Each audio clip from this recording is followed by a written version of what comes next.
Sales is the most lucrative skill in the world, period. The problem is most sales advice out there today is outdated, cheesy, and can even keep you from getting the deals that can make all the difference in your career. This is the No BS Sales School, a podcast for entrepreneurs and salespeople who want to master the skill of selling without all the BS.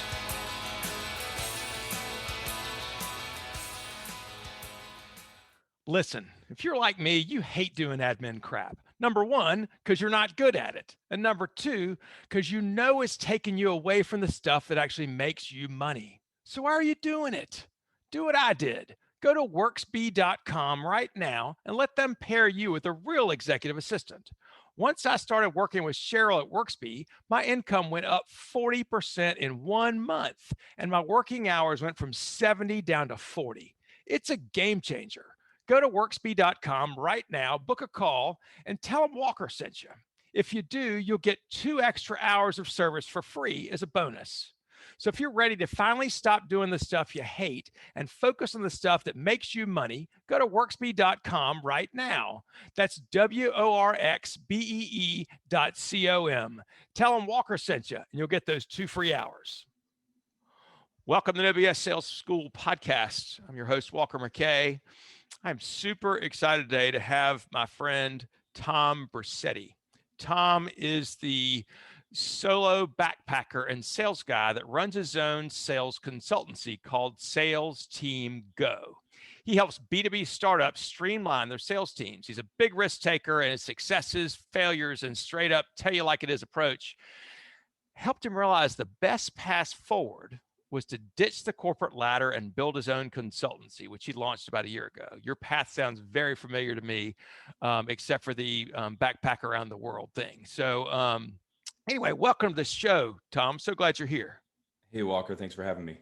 The reason we decided to talk today was that we want to talk about how living your truth will help you in business, which is something that you have like gotten to, which is really a cool place where you are in your life, especially for the age that you are.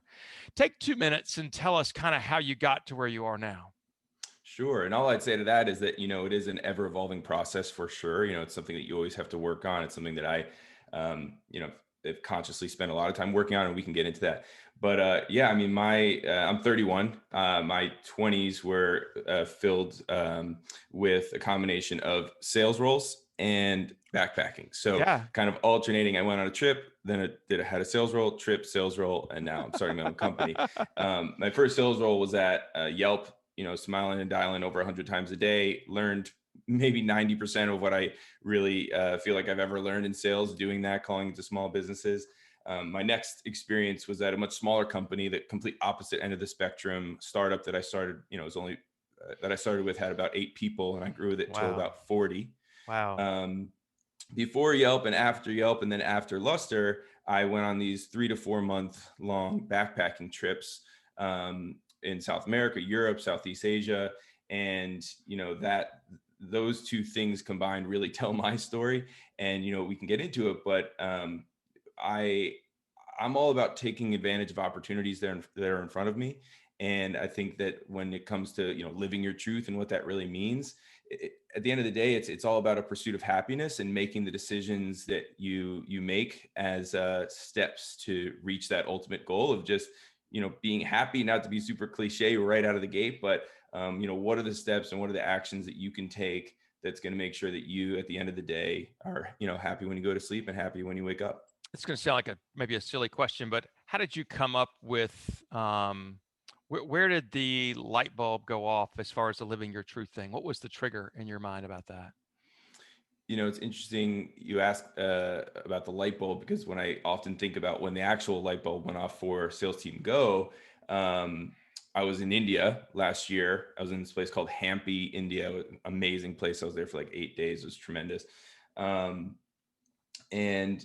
really, I was just sitting around at a hostel talking to this other guy who actually also was in the startup, business world. He's a British guy. And we were just talking about, we were both on these long-term trips, and we were both talking about what we wanted to do when we went back. And he was talking about starting his own thing. And, we can get into it, but I have been laid off in the past, and I think that I thrive the most in scenarios in which people really want me to lead and execute and kind of, ask for forgiveness rather than ask for permission. And that suits me well in the world of consulting, because people want you to come in and execute, and it doesn't suit you as well in the corporate world when you grow past that early stage of a startup where there's basically no red tape, and being entrepreneurial minded and creating and innovating is celebrated. Once a company gets a little bit bigger, and depending on leadership and how they approach the environment and the culture, if those things become less valuable, and following the red tape and the politics is Yeah. the way of that company, then that's not really the environment that I really thrive in. So we were just Yeah. having this conversation, and that's really where the light bulb went off, where I figured, you know what, I know how to build sales teams. I've done it. I'm just going to go do that full time. And that's really where I decided to take the leap and go all in on doing my own thing. So I've learned, and I've used as a rule of thumb, that typically a company that has up to 15 employees can be run more like a family, right? Where you know people and everybody's kind of in the same boat, and we can communicate, and we don't need a whole lot of structure. But once you get over 15, and certainly over 25, and then over 50, you've got to have structure and systems and processes, which you and me, people like us, call that red fricking tape and politics. What is it you think about your background or how you grew up that makes you that way? That's a good question. I think honestly, I think it's less less nurture and more nature. I think it's just in my blood. It's in my bones. I mean, since I was a really little kid, I was always, you know, uh, a leader and somebody that took charge, and sometimes to a fault, and that's that side of it is all about my personal development path, and really trying to be my best self. But a key aspect of that is working well with others. And it's when you're a leader, or when you're in a leadership position, the key thing more than anything else is enabling the people around you to thrive their best. It's interesting you mentioned that the larger a company gets, there's more systems and processes required to produce effectively, and that can be equated to red tape. The irony is that what I do a lot for my clients is building those systems and processes, but I think that's actually a really different category than the category of politics, which gets more into the personal relationships. Correct. And what actions and how you go about making those systems and processes in a company, how they're celebrated, or how they're looked at. Are there companies without politics? I would say probably not. Every company has it to some degree. I think it's just a spectrum. I think some companies are worse than others, and every company loves to talk about their culture. Yeah. Yep. Every CEO on earth probably will tell you how great their culture is. Blah blah But blah. Culture, what does culture, that culture. actually Blah blah mean? blah. Yeah. Yeah. So What does it mean? I think it means a lot of things, but for one, it just means, are your people really happy to come into work, or these days not come in, but pop on Zoom. But you Right. know, at the end of the day, most people, if not all people, if they won the lottery and won hundreds of millions of dollars, they wouldn't keep going to work. Like, Right. we work because we have to, and that's just Yep. the nature of living on this earth, is you got to make money to survive. So people work because they have to. But because that's an aspect of society, it's like people do, we all do our best to again, be cliche about it, just to be happy and have that pursuit of happiness. And that's where it all comes back to this concept of living your truth. Really helps you on the personal side and in the world of business. So when you talk to people about the concept of living your truth, I imagine it's probably difficult for some people to figure out what their truth is. I mean, because they're caught in the workaday stuff. How do you advise people to do that? How do you walk people through that process? Sure. I think that it's a combination of a couple of things. For one, it's all about goals, really thinking about, long term, medium term, and short term. Like, what are your goals? You can have goals for the next 20 minutes, and you can have goals for the next 20 years. And when I think about my goals, right, the end goal for me is really being in control of my own lifestyle and not having to be on somebody else's clock. And in the short term, the steps that I took to take myself there was starting Sales Team Go at the beginning of this year. Obviously, I hope and expect to make, lots of money and live a great lifestyle. But this year, certainly, I made less money than I would have made if I just had a full-time job in a Oh sales yeah. role, in New York City, of course. But that was a necessary step I needed to take. And ultimately, I do believe the lines will cross.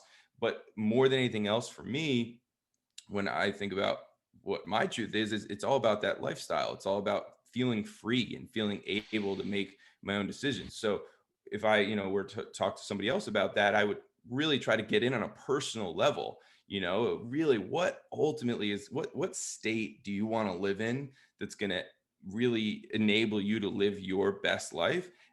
Okay, let's establish that. And then let's kind of map that plan out all the way down to what can we do today to help get you there and take those little steps, because you keep putting one step in front of the other and eventually you're going to make it there. But if you don't set that long-term goal You got no and really idea. think about the state you want to live in, it's hard to make that first step.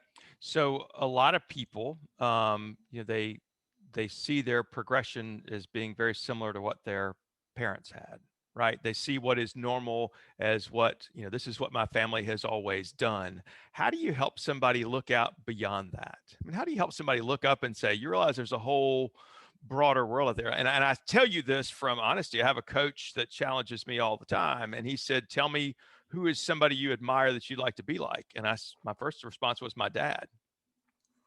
And he said, tell me why. And I told him. And then he said, you got to think bigger than that.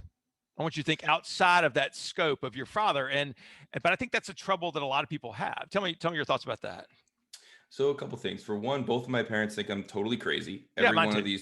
Every one of these trips I've been on, it's kind of been like, oh geez, again, but of course they have a lot of pride for, showing pictures to their friends and stuff of my travels, and I appreciate that. But in the moment, at the moment where I tell them, it's kind of like, oh boy, here we go again. But they know that at the end of the day that I'm going to make that decision myself. I think for me, I'm very different than my parents in a lot of ways, but I try to embody the things that they've taught me, and take, their morals and their pillars to how Values. they live their Yeah. life, their values, but then kind of transform it into and then make my own on top, and Hmm. kind of, I'm one of those people that, it's hard. I'm never really satisfied. Like, I'm always looking for more. I'm always Yeah. trying to look for that next challenge and go to that next hurdle. And I think at the end of the day, for anyone, not everyone has to have that mentality. You don't have to live that way.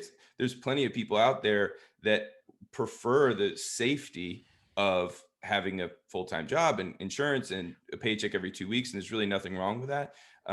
So really, it's all about, again, just digging deep inside yourself and looking for, you know where your best path forward Can is. you live your truth in a full-time job? Because it sounds like we're making that two separate things. Either live your truth, go work for yourself, or stay in corporate America and rot, which is what I felt like I was Well, doing. you know what? I think, no, I would say no. You don't have to start your own business to live your truth. Yeah. No, I think it really depends on the person. Not everyone is necessarily made up to be, go out on their own, and a lot of people just don't want to. I mean, and there's Yeah. really nothing wrong with that at It's all, hard as because shit. I don't recommend it it's for most hard. people. Well, at the end, most of the people, if you think about the global, population, there's very few founders relative to people that work for them, right? I mean, that's just Right. the nature of business. In any Yep. business, there might only be a couple founders, and there's lots of people that work for them. But there's really nothing wrong with that. I mean, um, if you just want that security, and that there's so much value in that. Like, for me, more than anything else, the value for me is in the freedom to make decisions and go my own Hmm. way. Yep. Other people don't have that value higher than, I want security. I want that paycheck every 2 weeks. So it really just, again, depends on what your value system is. And, they're all factors. There's never one, golden bullet. It's always a combination of factors. So how would somebody know, or is there a checklist that you would have, or something like that, that it was time to take a step out and do something on their own? If they felt like my truth is go work for go start my own, how would somebody know if they're ready?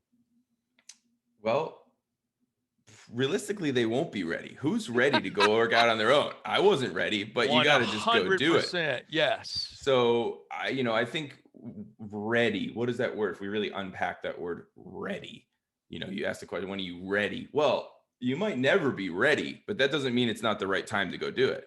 Right. Again, it's like setting those long-term goals. Let's say you want to have that lifestyle where you're ultimately, doing your own thing.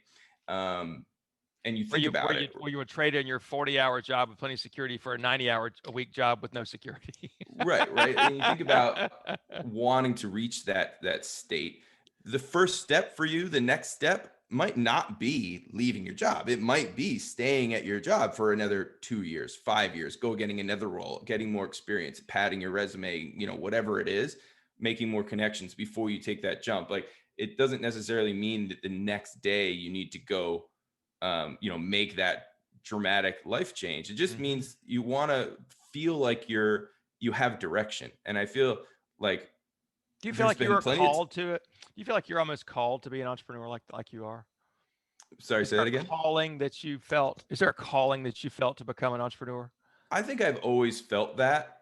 And I think that I've, until, you get fired a couple of times and you start to think, man, am I unhireable? But wait a second, I've been I've produced, and I've had some great results, but also at the same time, I've had some bad outcomes. So, like, what's going on there? Why'd you get fired for your most recent job? Why'd they fire your ass? Well, how much time we got? So without making excuses, why'd you get fired last time? Yeah, so it was at the startup that I worked at for 2 years. Grew the sales team. Was the main sales guy, sales ops guy. Grew out the SDR team from scratch for the most part. Project managed the Salesforce, migration we made from a different CRM to Salesforce.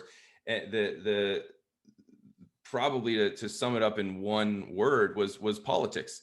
I mean, I am terrible at politics, and I'm very aware of that. There was a couple incidents where I executed on things that were out of my lane, that were in somebody else in the ops team's lane or the marketing team's lane. But the thing is that when I started the company, those were the things that got me promoted. So, I think that there's definitely blame on my end for politics, but at the same time, I'm proud of everything I did there. So would I have changed anything? Maybe to just stay on longer, to leave on my own terms as opposed to theirs.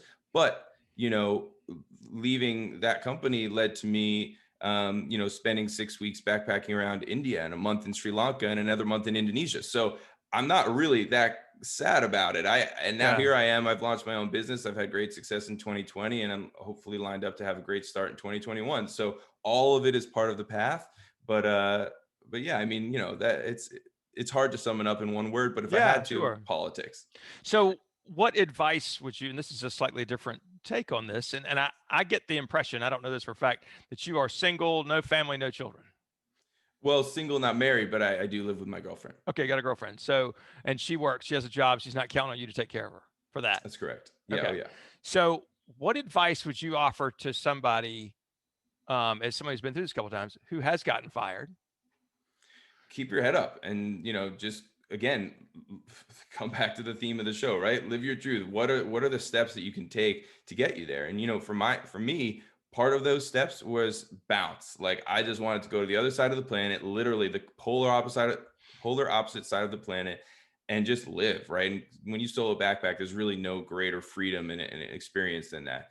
But that was just the first step. Obviously, I was going to come back and get a job again, or in this last time, not get a job, go start my own thing. But again, it's really dig deep and think, okay, what are the steps that I need to take today that help me get to the place I want to be in 6 months, 1 year, 5 years? But starting with that end goal and working backwards is, I think, really important. Yeah. I think too, looking at the bigger picture, oftentimes when bad stuff happens, and we all have been through a whole bunch of it, is at the moment we think it's the worst thing in the whole world, and maybe the end of our life, maybe the end of our career, we're going to lose everything. And what I find is that most of the time in these horrible situations, it never turns out as badly as I thought it was going to turn out. Sometimes it turns out worse than I thought it was going to turn out. But in the end, in the bigger picture, it's just helped me be better prepared for what happens next. I tell people that life is hard, and that in order to be prepared for life, you also have to do hard things so that when life gets hard, you have context for doing hard things. So perhaps in your world, the solo backpacking, right, where you're having to make decisions, where you're trying to figure out, how do I communicate with these folks? How do I go next? What do I do next? Kind of helps prepare you for same thing in your business life, right? How do I connect with these people? How do I make things happen even though I'm not fully in my lane? Fair? 100%. And in the moment, you nailed it, right? How do I communicate with people? How do I get from A to B? Like, what do I do next? Those are basically 24/7 questions when you're traveling solo in Yes. other places of the world where they don't speak English and you don't speak their language, right? You don't even realize it. I didn't even realize it in those moments. Really, on this last third trip, after now I've done some others, I had more perspective where in the moment I was realizing, wow, I'm going to remember this one. Like this one is going Yeah. to go down in the book. But but yeah, I mean, uh, living like you were asking before, do you have to leave your job to live your truth? And I don't, not necessarily, I don't believe that, but I do think that there are some elements of living your truth that really do help you in the world of business, especially in the world of sales, if you are not only selling your own thing but working for somebody else. I think it comes down to being really authentic, um We hear that word a lot. really. What does that mean? Well, let's put it this way. You probably heard that people buy from people they like, right? That's a pretty common saying. You buy from people you like. You want to spend more time around that person. That's probably going to help their decision making. Could But be. people keep buying from people they They, believe they, and you can yeah, and trust. Right. trust. And the thing is, you can fake those things. I think there's a small percentage of salespeople out there that earn that, bad reputation for the world of sales, the sleazy reputation. There's a very small percentage of salespeople out there actually fit that mold, but most, right, realize that being authentic is essential, because it's just, that's what's going to yield long-term relationships. You're not going to yield long-term relationships being sleazy or being misleading. So being really authentic, not just for the first sale, but then really always trying to help people and be genuine, that's going to help you in the long term, especially when it comes to having empathy, right? I mean, if you're not living your truth, you're going to have less room for others, right? When you're going to have less room to make room for others and really understand where people are coming from and what their needs are, what their goals are. If you're really not living in your own state of truth, how are you supposed to go help somebody else? It's like you got too much going on in your own head where you're conflicted, or you're thinking about, where you're not where you want to be in your life, or you hate your boss, or you're whatever it is. There's a million things, but it leaves less room for empathy. So empathy and authenticity, two absolute pillars that you must have, especially in the world of sales, but also just in the world of business in general. So I think that was really well said. I like what you did there. Can I tell you a couple things that I've learned from you today that I've Sure. enjoyed? So number one, I have always, the phrase I have used is, all things being equal, people buy from people they trust over people that they like. And then the second part of that is, all things not being equal, people buy from people they trust over people they like. I also like what you said, though, is they may buy from you the first time if they like you, but if it's somebody that they trust, that they'll continue to buy from. I think a lot of salespeople screw up by thinking they need to make friends with everybody, or that they can just sell to their friends. And the reality is and at the same time out of their mouth, they'll say, "Oh, don't sell, can't do business with friends. That's terrible." And it's so I find it often disingenuous that people go and try and make friends with people in order to sell to them. And I feel like that sets the whole thing up as a bad thing. So I like the way you said that. Yeah, I Um, mean, that's just part of it, right? It's a balance. yeah, it's a balance. So tell me something. How would somebody get in touch with you if they wanted to find out more about Sales Team Go, or wanted to find out more about what you're doing, or talk to you about your journey? How could they find you? Yeah, sure. So salesteamgo.com, or email me, tom@salesteamgo.com. That's certainly the easiest way to find me. Tom Brassetti on most social media. I'm also the only Tom Brassetti out there. So it's easy to find me as long as you can spell my last name right. So if you're going to put it in the show notes, Yes, check that, because it's an easy name to misspell. But yeah, tom@salesteamgo.com is definitely the easiest way. perfect. No BS Sales Team, thank you so much for listening. Please subscribe, comment, share this episode with somebody that needs to hear it. Um, We appreciate you listening. Go to my website, walkermckay.com. Sign up for my newsletter every single week or twice a week. We're putting out great content, stuff I'm reading, videos we put out, links to podcasts and videos. Also, some kind of thoughts that I share on what's going on in the world and what's going on in the world of sales.